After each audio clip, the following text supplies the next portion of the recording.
18 वर्षाच्या मुलीने मला एक पत्र लिहिलंय. अपर्णाताई नमस्कार.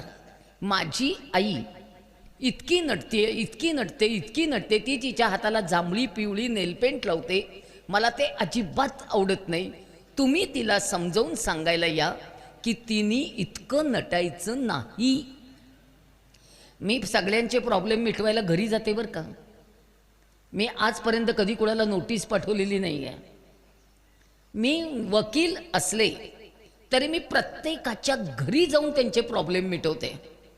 काल सुद्धा मी साताऱ्यात होते. मी साताऱ्यात ज्यांच्या घरी गेले त्यांच्या घरी मी त्यांचा प्रॉब्लेम मिटवायला गेले. मी प्रत्येकाच्या घरी जाते. त्या मुलीने मला पत्र लिहिलं, मी घरी गेले. त्या बाईंना मी इतकं समजावून सांगितलंय. त्या बाईंचं एकच वाक्य, इतके दिवस सासूबाई होत्या त्यामुळे मला मनासारखं कधीच नटता आलं नाही, आता ही माझी सासू होणार आहे का. 12वीतल्या मुलांनी मला फोनवर कळवलंय की आम्ही आडत व्यापारी आहोत. आमचं घर येणाऱ्या जाणाऱ्या माणसांचं आहे. आमच्या घरात इतकी माणसं येतात. माझे आजोबा घरात आहेत, आजोबांचे वडील घरात आहेत, आमच्या 3 पिढ्या आज घरात आहेत.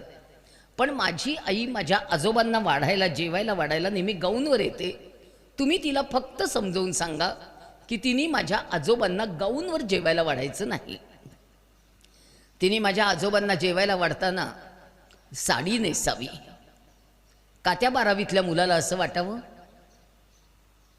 आई असते श्रद्धा, आई असतो विश्वास. मुलांना काय वाटतं ते महत्त्वाचं असतं.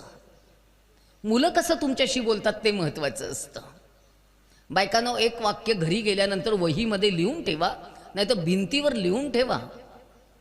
जेव्हा आपली मुलं मोठी होत असतात, आपल्यातली बाई शिल्लक नसते, आपल्यातली आई शिल्लक असते.